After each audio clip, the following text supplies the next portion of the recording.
My name is Costa Mwansa, and this is Zambia Decides.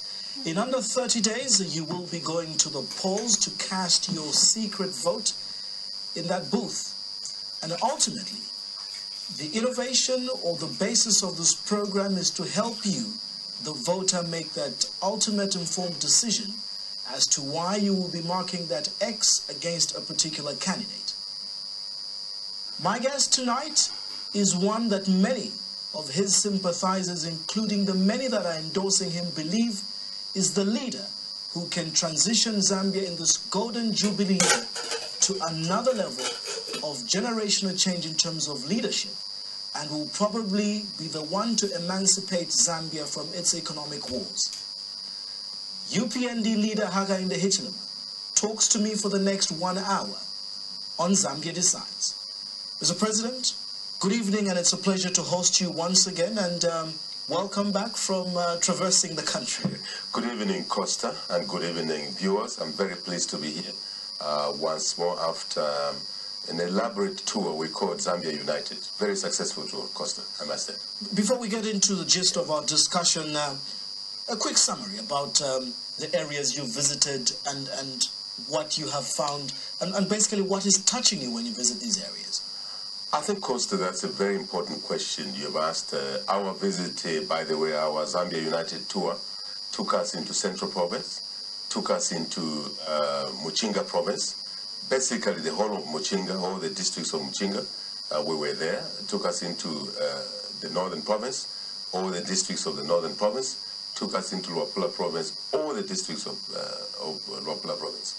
I only arrived last night, Costa, and the basically reception we've received is wonderful. It's wonderful. The people out there are aware that the country is going down. It needs to be brought up, and they're looking for leadership that can answer to their problems, answer to their challenges. And we really interacted with them in a very, very positive way. I'm sure from the footage that you've seen, you in the movie, and the other media organization, you can agree with us that we were very, very well received. If I look at the rally we had in Pika, wonderful rally. Kasama, Mpulungu, Mbala, Nakonde, Isoka. We even went deep in Muchinga. We went to a place called Tendere. We went to Myombe. And really, in places like Nsumbu, Costa, which very few people reached to, we reached out to those places. And the experience of being received emotionally by fellow citizens in Sumbu who are looking for someone to help get their farmers paid for their 2014 crop, which they have not been paid for. The citizens in Borokoso who are saying, look at our situation, look at our rivers around, but we still don't have food on our tables. The food that is there is expensive. You listen to a child, a young child, in Samfya, only 2 days ago, where we really received like, I was totally humbled, Costa, to look at the reception that we received by the people of Samfya. And when you listen to the divisive elements in this country that are saying that Luapula Province is a no-go area for Hakainde, Samfya does not agree. Kawambwa does not agree. Mchelenge, Chienge does not agree. And the child in Samfya came out and said, look, I passed to go to grade 8. I'm not in school because my parents have no money. That child, a boy, comes from a single mother. The father died. So he's an orphan. And he can't go to grade 8. Just imagine the feeling you get, Costa. And I am one of the beneficiaries of a system, the tax system, the government revenue, public revenue, that sent me to school. And he is a child in Zambia whose life is ended there because he cannot afford to go to grade 8. So in summary, how would you describe the whole tour? Wonderful, extremely successful. Costa, I'm sure you saw how we were received in Kasana. This is a place that is supposed to be hostile to Hakainde. But Zambians are agreeing now that we are one people. One Zambia, one nation, one people. Clearly, Message is very clear. They are towards Africa. You know, it doesn't matter. Those who voted for PF. We're in a campaign period, Mr. President, and politics being what they are, there's a lot of mudslinging and many promises being made. I know that this discussion will try as much as possible to accommodate the UPND and HH's vision for Zambia, but we cannot run away from filing this week. We've been reading across about one of the following issues, and I hope you can quickly clear some of these areas. Sure. There have been accusations. When HH comes into power, he will rule out the declaration of Zambia as a Christian nation. He is part of a cult, Freemasons, and so on and so on. Can you set the record straight, Mr. President? Costa, first, I'm a Christian. I'm an Adventist. It's known. Everybody knows that. Except malicious people who like to basically digress the attention of the people of Zambia. The people of Zambia are looking for a leadership that will solve their problems. Be it in food situation where they can't afford food, be it in education, be it basically in health services delivery, be it in business opportunities, job opportunities. They're looking for a solution. They're not looking for malice. They've had enough malice in this country's leadership. They're not looking for that anymore. The issue of Freemason does not exist. I don't know what Freemason means. I don't know what it is. I'm a Christian. Zambia shall remain a Christian nation. Are you mortgaging this country? Again, where is HH getting so much money to fly, across the country? He's getting, having meetings in South Africa. He's contracting us to monies that will tie us to debt once he becomes president. Where all of a sudden is he getting money to run all these media campaigns? Costa, again, it's another Don Kubeba stuff, that is pushed against the genuine Zambians. We get our support from Zambians, Zambian businesses, simple citizens are giving us 1 kwacha. They're giving us 2 kwacha, 50 kwacha. Why? Because they believe that the HH presidency, the HH government, together with friends around that we're working with across the whole country. I'm sure you've seen the endorsements we're receiving. They are from across the country. These Zambians believe that HH will solve their problems. And I'm humbled. And that's where our contributions come from. I mean, Costa, first, I'm a business person myself. I've worked for myself for over 26 years. And we have not worked for government. And this is the value that we bring, entrepreneurship, to raise campaign resources based on what we are offering to the people of Zambia. So how clean is your campaign fundraising? That's the question on the street. You're mortgaging this country to people financing your campaign. Not at all. Costa, I've been running for elections. Why is this question coming now? Because you're now flying all over. I flew in Zambia 2011. United. I flew in 2011, except people didn't notice much because they were hooked into this Don Kubeba saga. But now the Don Kubeba saga has collapsed. So they're noticing us. We flew in 2008. We flew in 2011. Absolutely. This is nothing new to us. Flying a plane is not an issue for us. The issue is that child in Zambia who is not able to go to school, even though they're intellectually capable. I want to talk about something quite interesting in this particular... So there's no mortgaging, Costa. No mortgaging. Connected to that, but from a different angle. You've mentioned it. Yes. We have seen something different in your campaign for this particular election. Many accused you. HH doesn't move with his spouse. He doesn't move with his wife. She's out there actually running a parallel campaign on your behalf. Costa, as I said again, people are malicious in this country, especially when they see a strong competitor like ourselves. I think it's known by our competitors that we're very strong. We present an opportunity for the people of Zambia to realize a better country. A country that's well managed, a country that is basically gets to work in a serious manner. But that can only come from a serious and competitive leadership. That's what we provide. Mutinta campaigned in 2011, except maybe people didn't notice her. They're noticing her now because the Zambians have realized that the UPND direction is the way to go. This is what happens with God's time. We believe that the UPND has got given opportunity to run this country now. She campaigned in 2011. She's campaigning now. She's a low-profile lady. I'm very fortunate to be married to her. She shouldn't and she doesn't want to take over functions of ministers when the UPND wins elections.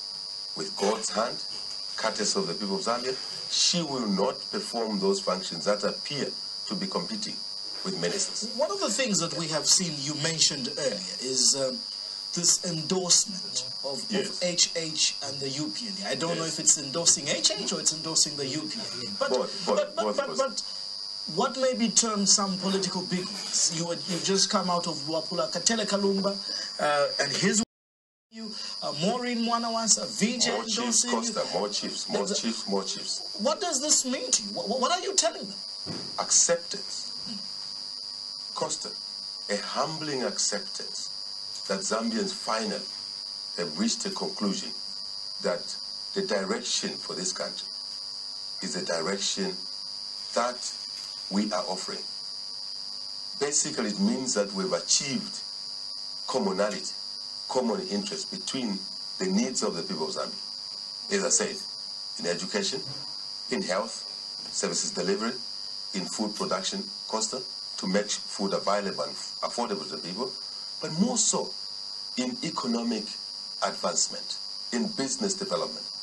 These endorsements are a clear understanding that there's now common interest between what Hakainde Hichilema and the people of Zambia as much as want. you said, Mr. President, that clearly symbolizes acceptance. Yes. There is a growing worry or concern, feedback that we're getting from the street. And this comes, if you allow me to quickly give a brief history. I remember interviewing you at the verge of the UPND-PF pact cracking. Yes. One of your answers to me was, Costa, we went out of that pact because the PF and the UPND failed to agree on ideologies, while the PF were rushing to share the positions. Yeah. But as much as it may be, we have so many MPs and so many political bigwigs endorsing you. The question on the street, what kind of cabinet will HH have? Are people endorsing you coming to ask for jobs? And purely this is the question all of us are having. You've got so many endorsements from the MMD, from UPND MPs, some who have outrightly come out to say, well, they'll be looking for positions. How are you going to handle that? Are you promising anybody jobs? No, Costa, I think the endorsement is anchored on acceptability. That what we offer, I repeat this, what we offer is what the country needs. That's very important. So the endorsements are based on, if this is what the country needs, and UPND HH provides that, why stay outside? So be part of what you want your country to be. What you want your country to do to poor people. What you want your country to do to a marketeer, to a taxi driver who is being harassed every day by Ratsa, because Ratsa is populated by PF cadres instead of professionals. When the traffic police used to handle Ratsa-related activities, they were professionals. But today, the taxi driver cannot freely earn income, even when they abide by the law. So taxi drivers are saying, this is what we want from our kind. We want to also grow out of from being a taxi driver, driving someone's taxi, to driving our own taxi. A marketeer who wants softer loans to be able to grow her business, from which she feeds her children. So the marketeer says, Hakainde is my candidate. What do older people want? They want a social security system that will be able to pay them a retirement benefit on time. Right? So these are the bases on which the endorsements costs are coming from. Now, if you have a situation where 25 plus members of the MPs endorse a candidate, Hakainde Hichilema, you must question, are these people not able to think? Just to compound that. That's why I said politics being one there. Yeah. It could be, are you strategizing on the verge that some of these areas, like you just rightly put it in your preamble to say, in areas which were defined as an HH no-go area, the support is now different. And some of these people coming with these endorsements? Are they coming with the issue of saying, HH will win you this area, but I want vice presidency, or I want this? Because this is now the politics that are at play. And everybody is worrying with so much endorsements. Surely HH does have a headache on what kind of a cabinet he'll formulate. Absolutely. Costa, I was coming to that. Yeah. Let's take Kasama as an example. When I was in Kasama, and the people of Kasama came out emotionally to receive us, the issue is that they realized that when they voted in 2011, they voted for PF. They were promised jobs. Imisepela. So they're thinking, who can help us get jobs? They look at what Hakainde and UPND is offering. They turn around and say, we did not get what we were told we'll get under the PF. We don't have money in the pockets. They're looking for someone who can give them that opportunity to improve their livelihoods. And I was asking people in Kasama, go into town. You live in Kasama. Show me one shop, Costa, which sells cheaper meal for PF members only. That shop does not exist in Kasama. It doesn't exist in Challenge. It does not exist in Muyombe. So now people are saying, we cannot afford meal. And they hear Hakainde saying, and the UPND, we will lower the cost of fertilizer. We will lower the cost of farming inputs. And when we do that, we should increase our production of many crops, including maize. Costa, just a moment. And when we've increased the cost, basically the production, which is at a lower cost in farming, we are going to send maize into milling companies at a lower cost. When we do that, we will have the chance to reduce the price of milling. They're listening to us. They're saying, this is what we want. Candidate in this election is standing on a platform and promising almost the same things. And Zambians on this particular platform would want to weigh in and analyze each candidate. Yeah. Is HH merely promising rhetoric on issues of governance? The Constitution, it's been a thorny issue now 2 decades, and we're still winding and winding over this matter. Will you be able to give Zambia this Constitution and improve on governance through this document? Costa, we in the UPND, I as an individual, are committed to the Constitution. We would deliver, it's one of our campaign promises, we will deliver the new Constitution before the 2016 general elections. Period. Done. Most of the work has been done. We've lost so much money, time. We've brought so much conflict in the constitution making process. Too much conflict, Costa, which we cannot afford to continue with. So we have already signed, I have signed a social contract with the Grand Coalition on the Constitution. Who is the Grand Coalition on the Constitution? 3 church mother bodies. Catholics, CCZ, Evangelical Fellowship, of course the SDAs are there, independent churches are there. Civil society, right? They're there. And 16 political parties, of which UPND is a leading member of that pack of political parties. We've signed a social contract committing to delivering the new constitution before the 2016 elections. But let me make a small comment, because please allow me to do it. Are you not surprised, Costa, that some of my competitors from the ruling party are saying they too will deliver the constitution? That's why I said earlier that every candidate. So we do not know. One of the other political candidates said, don't trust politicians. None of us will give you a constitution. No. And Zambians have been given such an experience. This is the cancer we want to get rid of. The people who have been cheating Zambians over and over and over need to take a rest, Costa. You're from a different cloth. We cut from a different cloth. Different backgrounds, different reasons why we're seeking public office. Totally different. Totally different. So the issue is that, Costa, Zambians should be able to examine who is committing what. Are they capable? We believe we're capable. Are we trustworthy? We believe we're trustworthy. Do we have the skills to deliver what we're committing? We believe we have the skills. Costa, why would a member of the PF say they would deliver a constitution by 2016 when they had committed to the people of Zambia that they would deliver the constitution in 90 days? According to the PF clock, 90 days are not up. According to the natural growth, it's 3 years plus. So, no Zambians should believe such people. Let's look at other parties. The parties that were in office before us, they failed to deliver the constitution. The only party, Costa, that has got credibility, that has got the ability and responsibility to deliver the constitution, the UPND. Away from governance issues, you've made it very clear, and you're promising Zambians tonight that before 2016 you shall give a constitution, and you've signed to that, social contract.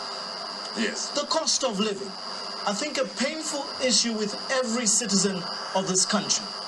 Transport fares are high, minimum prices are high, energy costs, of electricity, too much load shedding. I can't go on putting a list for you, but I'm sure you know this. You've gone around the country. Yes. What is your plan, your roadmap in turning this around? That's what I want to hear tonight. Very good, Costa. I think now we're getting the issues that are important for the voters. Reducing the cost of living is one of our 5 objectives, Costa. If you allow me, the first objective, why we're seeking public office, is to create jobs, real jobs. Very important for the youth, for the employable Zambians. The second one is what you are mentioning, to lower the cost of living, and we'll return to this. The third one is to deliver an educational system, Costa, that will help our children, that will create skills for our population, to make them employable, to make them self-employed.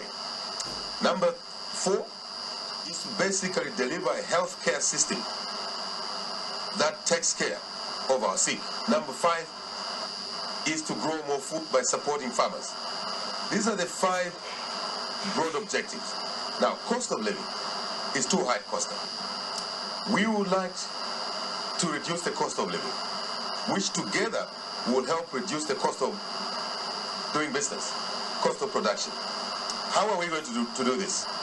We want to reduce the price of, if you like, fuel. Very, very important, my friend. How are you going to do this? Because the previous regimes have told us we have no control over this. It's determined on the world market. And the price of oil in the international market has come down, but we have marginal or minimal price reductions at the pump price. That's the point, Costa. What's the UPND strategy? That is the point, Costa. When the world prices of fuel, number 1, come down, the prices of fuel on our pumps, at our pumps, must come down. It hasn't happened under the PF leadership. Although someone is now saying they'll reduce the price of fuel as well. Why haven't they done it when they're in government? Number 2, within the reduction of the price of fuel, there are basically extravagances. There are extra costs that exist in the procurement process of fuel. We want to deal with that. Number 3, the issues of simply, if you like, quantities that you buy at, where you buy from,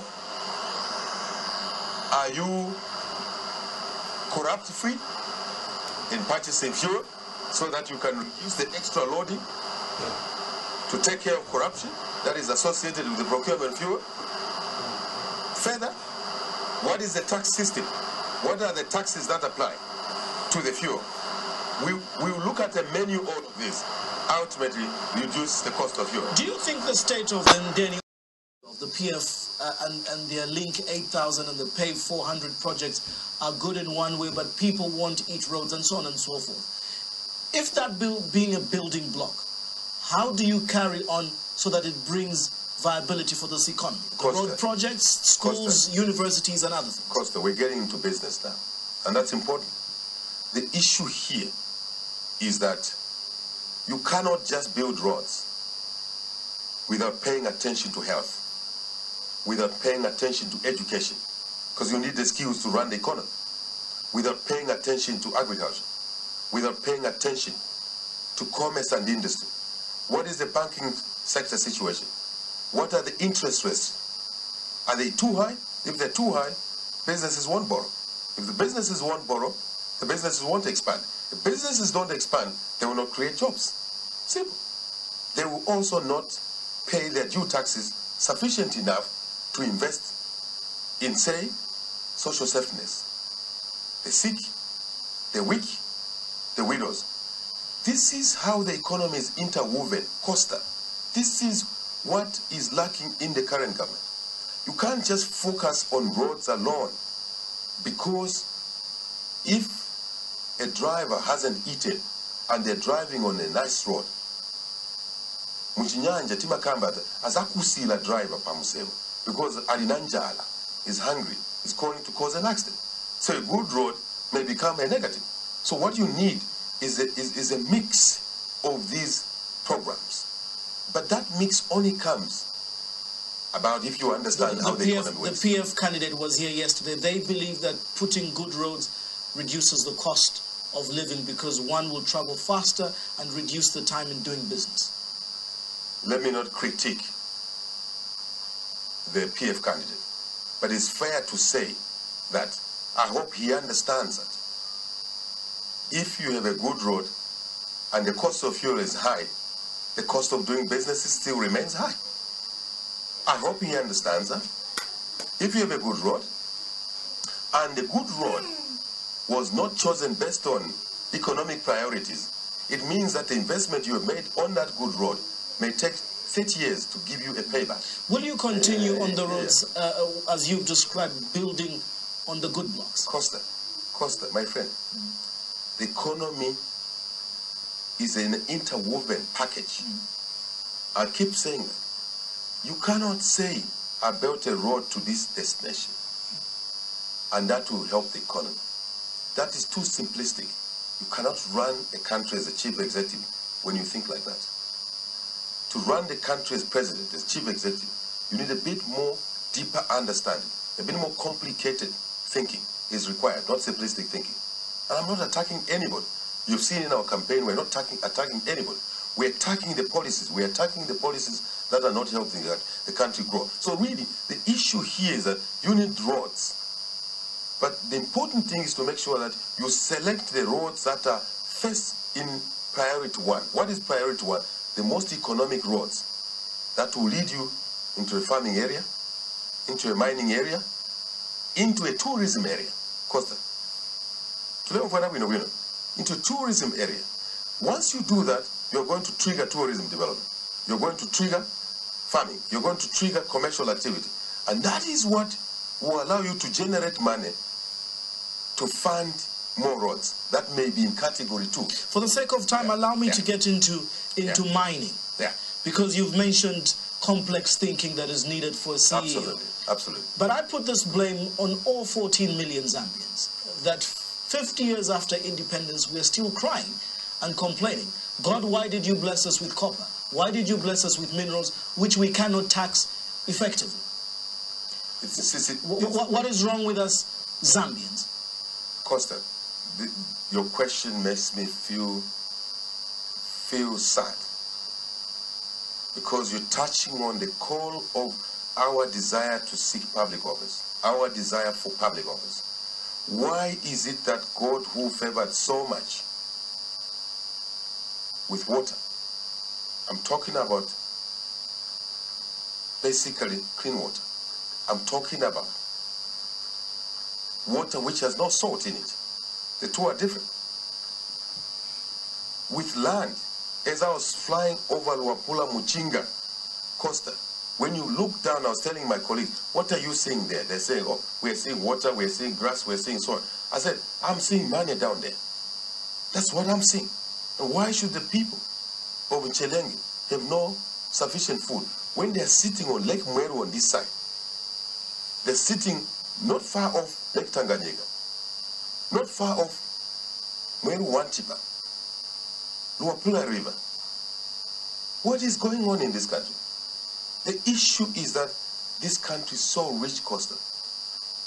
God has given us everything, but the people are poor. Why are the people poor? Absence of good leadership, knowledgeable leadership, leadership with clear vision on how to interconnect investments in the economy. For the sake of my viewers tonight, I want you again to delve into the house. So leadership. If you believe that you are that right leader, Because, again, I want to talk realities. We don't have enough time to be rhetoric in this country.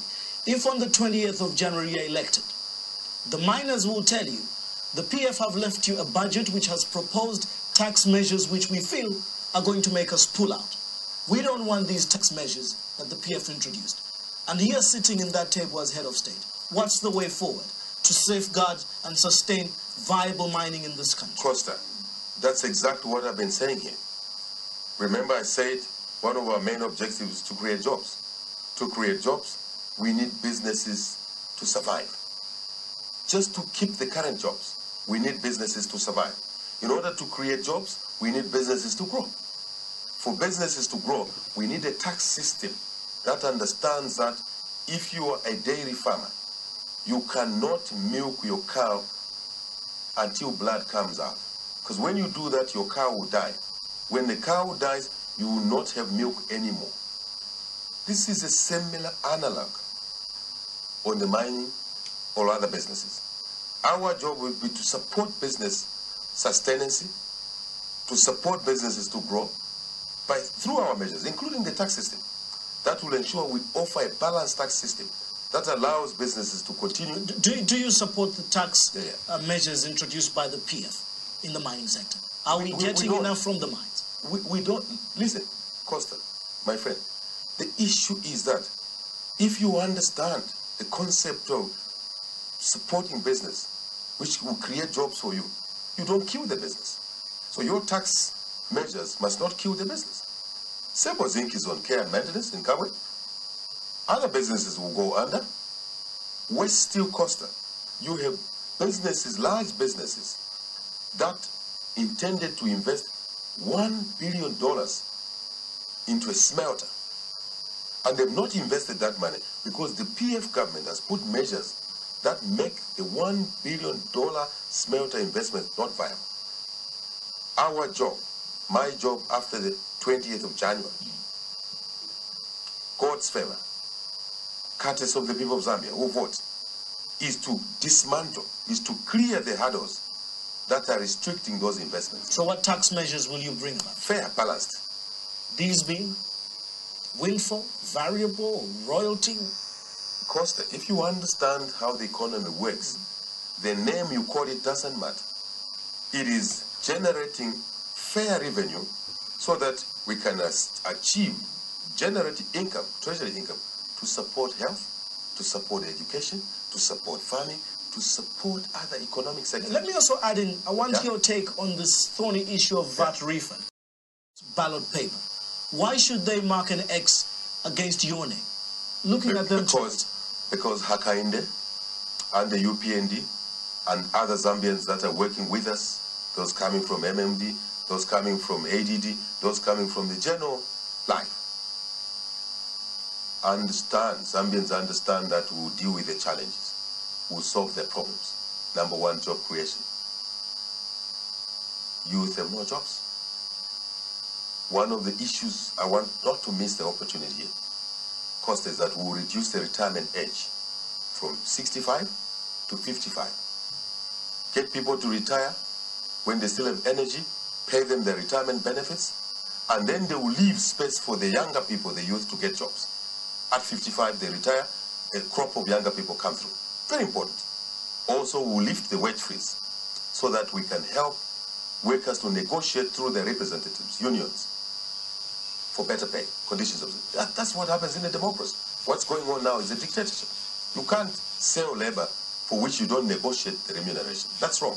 We also lift the employment freeze. We are concluding out of love to address the Zambians and why they should vote for you. The message is that these are the reasons they should vote for us.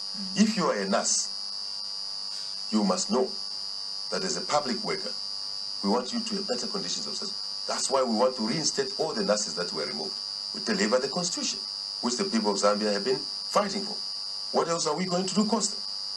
We want to make sure that the cost of mealie is lowered. We've talked about it. The cost of fuel is lowered. We want to make sure that farmers are paid on time. Lower cost of inputs, fertilizer. Farmers have a reason to vote for Hakainde. Nurses have a reason to. Civil servants have a reason. A policeman, man and woman in uniform, who today, I don't know if you're aware, that when they go to UN missions, the PF government deducts 50% of what they're paid. Why should it be like that? We want to deal with all of those issues so that income goes to the soldier. So a soldier has a reason to vote for us. A policeman has a reason to vote for us because their conditions of service will improve. Who else? A widow. President Idris, thank you so much. Thank you very much. Yeah. This has been Zambia Decides. Hakainde Hichilema is the president of the